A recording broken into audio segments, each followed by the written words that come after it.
Welcome back to Church Media HQ. My name's Luke Clayton, and I am your host. Today, we are having a conversation with Bo Snyder, who is no stranger to Church Media HQ. In fact, he has been on the show many times before, and so we're excited to have a conversation with Bo today. Bo is a videographer and producer. He really does all things video, from shooting to editing. He has helped us produce just about every short film that we have made here at Must Increase. And Bo is a huge help. He's the producer of this podcast, and can't say enough good things about him. So let's get right to our conversation with Bo Snyder.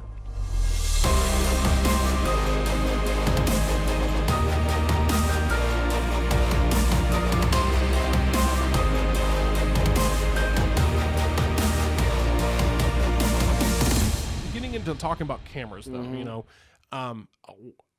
what I hate to see is a church that is, got their church online going, and they have multiple camera angles, but those cameras are garbage. And they're, you had to poke this. I have to because, I know what their mentality was, and I've seen it in multiple instances. I know. Again, I not know. picking on one church or anyone in particular. Their I've seen it many places mentality too. was, well, people want to see, you got to have multiple angles, because when you shoot at multiple angles, now you're creating a better experience. And my argument there would be, okay, yeah, I can understand why, something that's higher produced might have multiple angles, but I would much rather see one, center camera angle that is good or great than 3 or 4 camera angles that are poor. Right. Yeah. It doesn't matter if it. Yeah. I'm. Well, I'm at a loss for words because I have so many thoughts on this. Yeah. Well, I think here's the takeaway. Again, this is for people who are in a position where we're trying to take you from having nothing to kind of gradually upgrading. Focus on getting one good camera before you say, in other words, if you say, let's just throw a number out there. Let's say your budget is $2,000. Okay. I would rather see you go spend $2,000 on one good camera than $1,000 on 2 good cameras, or whatever, $666 on 3 good cameras, or 2 decent cameras and 3 bad cameras. See where I'm coming from? That, for me, I would say, do that. Quantity does not mean quality here. Exactly. Yeah. So I think, and again, I understand there's an argument for, well, when they move around, when people move, and you have to, I get that, but you put your camera on a tripod. Yeah, but you know what though? I actually, I disagree, because there are plenty of churches that I've seen that they've got just one camera, and somebody runs it well, and it does just fine. You know? And then I would say, if you are ready to upgrade to a second camera, because here's where it's nice to have the second camera. You have one that's essentially your mover, and one that's just still. And it gets a nice wide shot. That's a great way so to that put way, that. If your camera guy does screw up, you can cut to the wide angle. Right. I get that. But again, they need to be good. So here's a scenario that I might think is acceptable. Sorry, I just had a thought. I'll share it after a second. Okay, well here's a scenario that I think would be acceptable. If you said, I want to buy a decent DSLR, and then I'm going to do the iPad approach for my second angle, that might be a good approach. Okay. I could see how that would work. Here's my thing: is what's dangerous is I've been in a church. They did have one good camera, which was great, and then they had this bright idea of, like, oh, we're going to have a couple angles. So they put 2 really, really cheap, crappy cameras. And it's like, and I remember watching the screen as they would, go back and forth. I'm like, that looks so different. Like, the color is different. It's like, dude, don't go to that angle. Please don't go to that angle.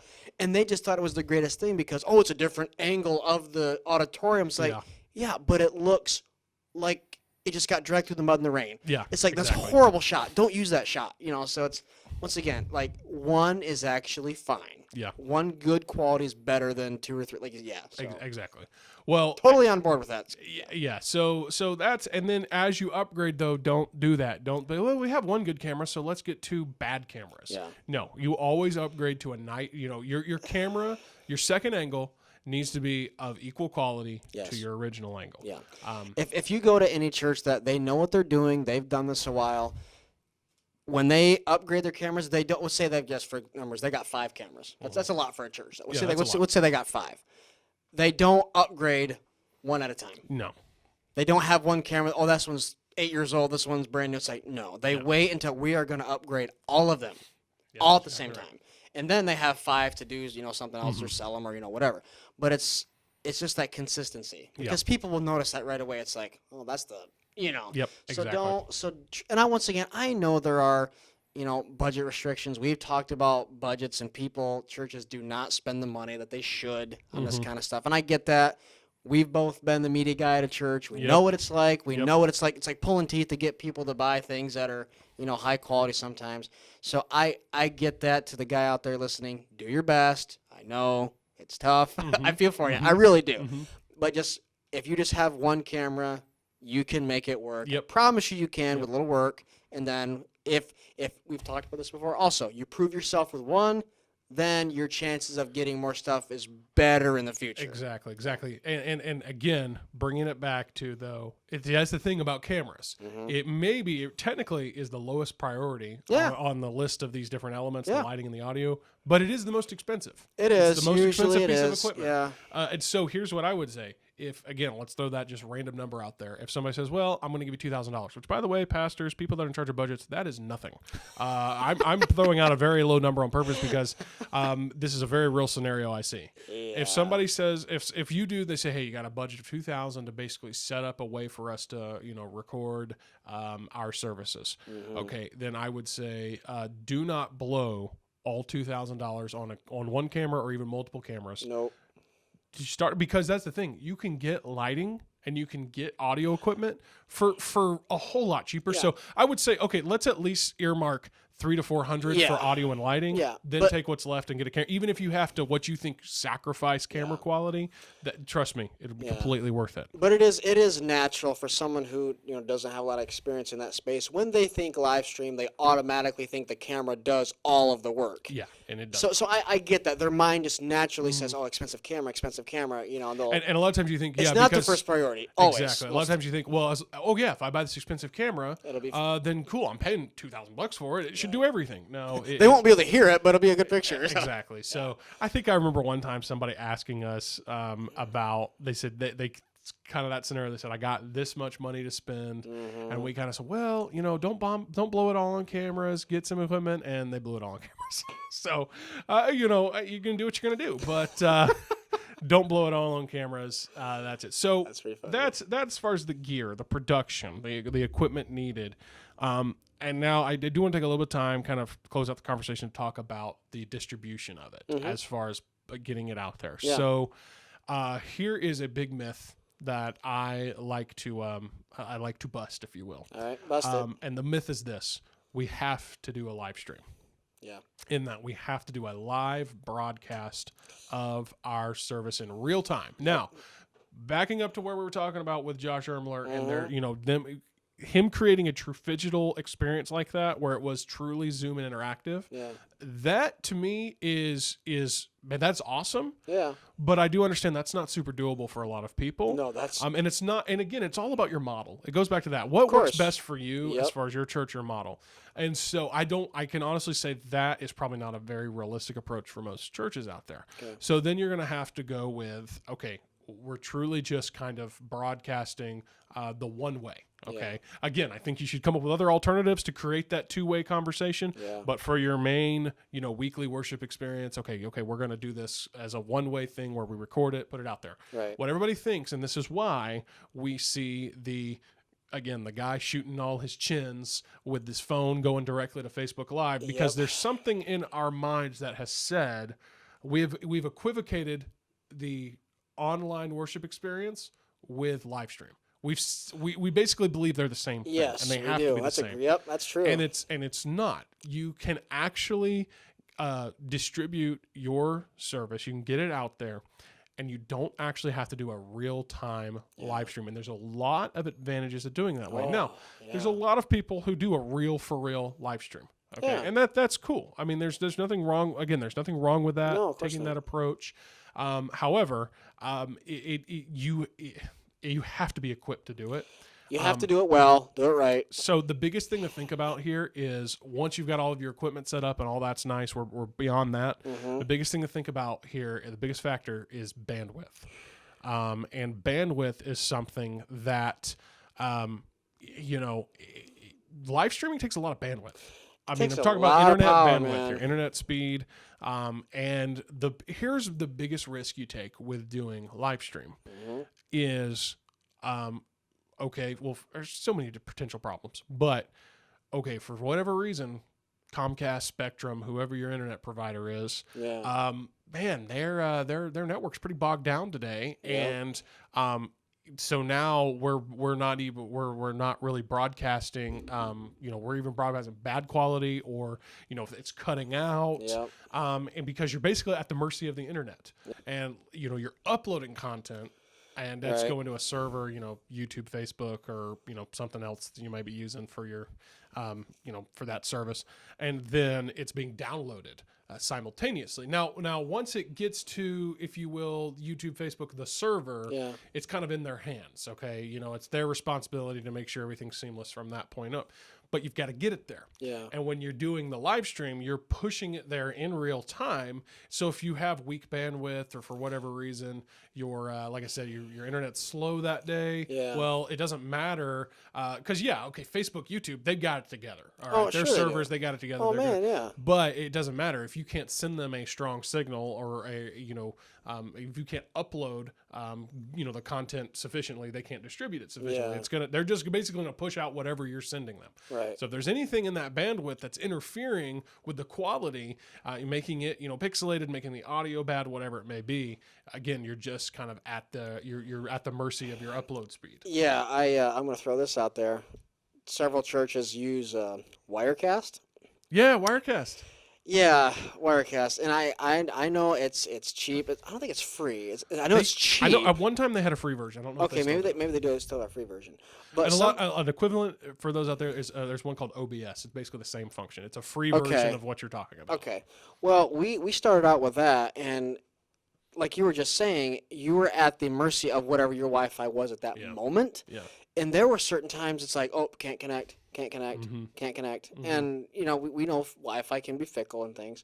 And there were so many times where we would be trying to get Wirecast up and going, and the service had been going on for 10 minutes, and we'd have people check, like, hey, where's the live stream? What's going on today? And it's just like, well, we're using something super cheap. And, So when you do use a Wirecast or an OBS, not to get too into the weeds of the technicalities of it, but I think it's important to understand you're using you're relying on your local device to do not just the uploading, but to also do what's called the encoding. Yep. And so it's basically taking the signal, the actual camera video signal and the audio, and it's actually taking it and on the fly, compressing it, converting it, and then trying to push that out to the live stream servers. Yep. And that's a lot of work for a lot of work for a computer, and for a local computer, to do. So if you are going to live stream, I recommend you put that encoding onto something else like a Boxcast. We've talked about Boxcast before. There's other alternatives. Is great. Livestream.com is another one. JustCast, I think there's different ones out there.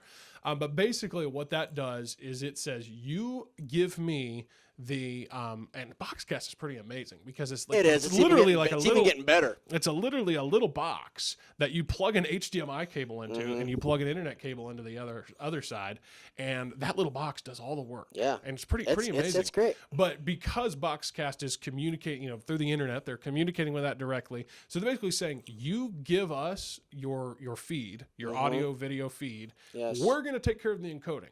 So that way you're not responsible for it. So if you're going to do something like that, I would recommend I would highly discourage you to do the Wirecast or OBS method, because then again, you are locally on that computer trying to do all the encoding and pushing it directly to YouTube and Facebook or whatever. Dude, I don't know how many times, and this probably happened to you too, anytime anyone, whether from a media guy at a church to a pastor, they ask me about live stream, I say Boxcast. Yeah. That is my go-to. That is my go-to. I don't recommend anything else. I say that's just the best that I have found. So many things you can do with it. It's easy. It's simple. It's not that expensive. I mean, I'm really not familiar with the current pricing. It's not too bad.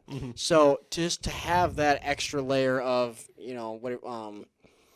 stability or whatever you want to call it, it's so nice. As much of the burden of the heavy lifting, if you will, that has to go into the processing of this video, as much of that as you can take off of your local computers and machines and put it onto someone else. And again, a Boxcast, this is what they do. Right. So, I highly encourage you to do something like that if you're going to go the live stream route. But you, in theory, can cut out all of that process. It's true. You can cut out the need for the encoding and the on the fly encoding and uploading and distribution. And you can basically, so here's the way I see it. If we had a visual way, I could see this visual in my head. Okay. So you're coming from the camera and audio, you're going to the encoder, and you're taking the encoder and you're pushing it to the server. So by servers, I'm talking about Facebook, YouTube. Okay.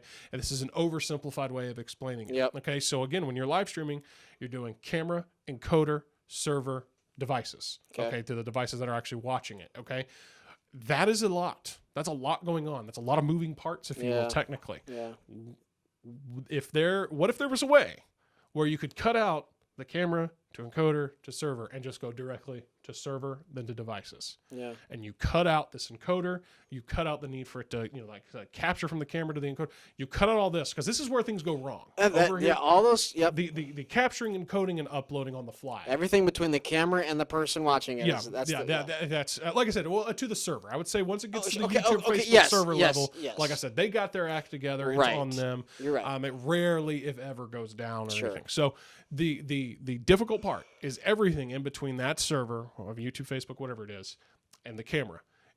You can cut all of that out by accepting the fact that you do not have to live stream your service, because what you can do is you can record it. You can do all that. You can capture it. You can record it, and then after the fact, when you have on your own time, you can upload that to, like I said, the server, YouTube, Facebook, even a Boxcast, Church Online, the Church Online platform. And then the server can handle broadcasting that to everyone. And you can even do it in a way to where it feels live. Right. With YouTube and Facebook, they both have an option called Premiere. Yep. And so you're not doing a live, you're not doing a true live stream, but you are pushing that video out as if it were live. Everyone's got to watch it at the same time. Yes, everybody's for the first time. Yes, for the first time. So if you decide I want to premiere it at 10 o'clock on Sunday, it's going to just push that signal out or that video out, starting it, and it's going to roll it as if it were live. And then after that, it's available to view on demand. Sure. And then this is, and we've talked about it before, but I can't give it enough praise, is the Church Online platform developed by Life Church. It is, so it has this feature called Simulated Live. Yep. Where basically if you've not gotten on Church Online, it's completely 100% free, by the way. They don't charge a dime for it. They're awesome. It really is. And there's I think almost 40,000 churches using it now. Are you serious? Yes. And it's completely free. So by the way, if I don't know, we don't get paid a thing to say this. No. But if you want to use it. And if you feel like it, man, give them a donation or something, because they're putting some serious resource into making this happen. Yeah. But it's a beautiful tool. And you say, hey, I want to have my service broadcasted at 10 o'clock. And then all you do, you've uploaded it to YouTube or maybe Vimeo or whatever. Yeah. All you got to do is take that link that it's where it's everyone used to, paste it into Church Online, and they will simulate a live broadcast of that for you. And it's so it goes out like it's in real time. So am I saying that you should not live stream? No. I'm not saying abandon it. If your church has a way of doing it and doing it effectively, go for it. Keep doing it. But think about this. Let's paint another scenario for you. Yep. Let's say you, and it really works great in a scenario where churches have multiple, where they offer multiple services on a Sunday or over a weekend. Yeah. So in the perfect scenario, if you were offering, say, a Saturday night service, which some do, it's a small percentage of churches that do, but many churches do. Then you would say, okay, we're going to record our Saturday night service, or our early Sunday morning service, our 8 o'clock, 8:30, maybe 9 o'clock service. Yeah. And then in between services, we're going to upload it. Mm-hmm. And then we're going to schedule it to broadcast at the, the main service time. I say the main time, but, the one that maybe is most popular time, 10 o'clock or whatever. Sure. It's a little bit of outside of the box thinking. It's a little bit different because, again, everybody has equivocated church online to live stream. They're the same thing. They don't have to be the same thing. Yeah. And again, I'm not saying you can't do live stream. But I'm just saying think outside of the box. Yeah. Do it a little bit differently. Realize that when you do it all that we're talking about, camera to encoder to servers to devices, all in real time, you're cutting that out. And you're essentially saying, okay, we're going to upload it. We're going to make sure it's there. Then we're going to push it out to all the devices and all the different screens that'll be watching it. So, right, like we said, I mean, there's so many things that you can control. Some things you can't. Mm-hmm. So the more things in that line that you say, hey, I know this is reliable. I know I can do this. It just helps. Exactly. And just if you can get rid of some of that heartache and headache, I mean, it's exactly. And there are very, very large churches that, I'm just gonna say this because I'm proud. I went to Pensacola. That's my college. I'm proud of it. I love it. I still do. Their campus church, they would record their sermon on Sunday. That wouldn't go out for another month. Oh wow! Because that was their schedule. They said they actually took the time. Because they put it on TV down there. They put it on That's TV. Right. They put it on television. TV. So they do not have a live stream. I mean, their church is huge. I didn't know that. Yeah, that's true. They because they would record it, and then somebody on their staff they edit it. They put all the lower thirds in it. They put the lyrics on there for the the songs and all that. And that doesn't actually go on television for about a month. Wow. So that's something that they did. But most people don't actually know. Well, yeah. So, and that is the only time that they would push it, like, hey, we're actually going to push this out next week, which was very rare. But as if, hey, this is very critical to something that's going on in the world right now. But most of the time, if you think about a sermon, if you don't mention anything about current event, you can listen to it anytime, and it's it's still relevant, still helps. So very rarely did they make something that was like, hey, this is going to go out next week. Yeah. Because there's just no reason to. But most of the time, hey, we're just going to edit it, make sure it's all perfect, and send it out and broadcast it on this day. Yeah. So. Yeah. And I actually think we're talking about Church Online to Life Church. I actually think even though they are, I think at this point, the biggest church in America, technically, with all their campuses, I think they are considered. Life Church? Yeah, I believe they are considered the biggest church. I think they are. If not, they're definitely in like the top 5. Oh. But they, if I understand it right, they don't actually truly live stream any of their services. Okay. They, like I was just saying, they have a Saturday service. They capture it. Yep. And they record it, and then and now they record and they kind of do it as if it was a live production. Yeah. So they're live, doing the live mixing and everything Sure. with a switcher and all Yes, that. Definitely. They're actually adding the the lower thirds. Right, yeah, and you can do that in it. Yes. Yeah, you can get software. So they're adding the lower thirds and the scriptures and the song lyrics all like in real time. It's called in-camera editing. Exactly, which is, if you can do it well, it's great. Saves you a ton of time. It requires extensive equipment and a team and all that stuff. Definitely. But anyways, and then they take that file and they upload it right away. Yep. And then they start doing their live stream or their church online broadcast later that night and then on into Sunday. Right. And so I believe that's how I believe they rarely offer a true, actual, like real-time live stream. Everything you watch with their church online, you are watching something that was pre-recorded. Yeah. In most cases, just a day earlier, or even a few hours earlier. Right. But like you said, when people think church online, their brain just goes to live stream. It doesn't have to be that way. Doesn't have to. It's like, hey, that actually doesn't work best for me. Yeah. I can change it. Exactly. And I love quotes, but I'm going to slaughter this one. I don't know. I don't know who said it, but the gist of it is, to learn something, we must forget everything we know. Yeah. So it's like, okay, whatever you think about church online, forget it for now, and come up with your, hey, if I had a perfect scenario for me, for my church, for what I have available to me, what would that look like? Yep. That's what I think you need to walk away with this. This particular part of it, right? And again, you have to go back to what works for we keep saying what works for our model. What works for us. Yep. And if true live stream is what works best for you, go for it. Dude, I'm not keep going. Yeah. Especially, but if you can do it right, I would tell you this. If you say, man, every week we're just struggling with live stream, it's always, messing up and we're having these, then okay, forget it. Forget Stop live streaming. Still record it. Record it and upload it and do a simulated live through something like a Church Online, or premiere it on YouTube and Facebook. Sure. And just do it that way. You do not have to do live stream in order for you to create a Church Online experience. Yep.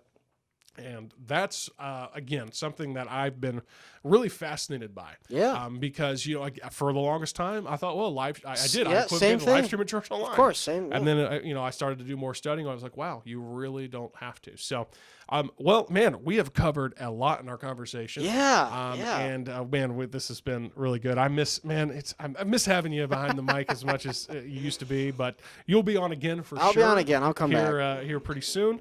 And we will have you back. And, I don't know. I think that's about it. We covered cameras and lighting and audio and then philosophy. So, man, we've covered it all today. Hope this was a help to you. So, Bo, thanks for being with us, man. Hey, man. Good to be here. All right. Thanks again.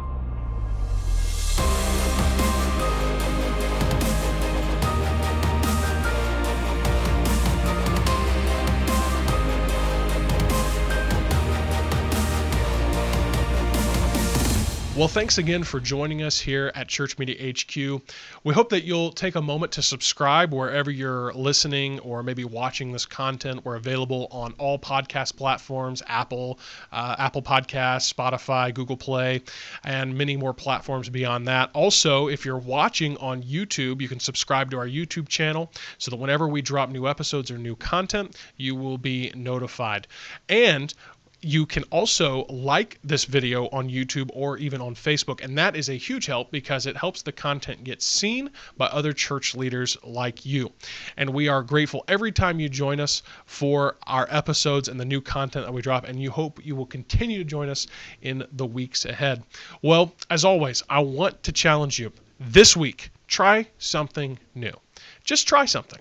Whether you think it's going to work or not, just try something, because it is always so much better to fail at trying something great than to succeed at doing the average. See you next time on Church Media HQ.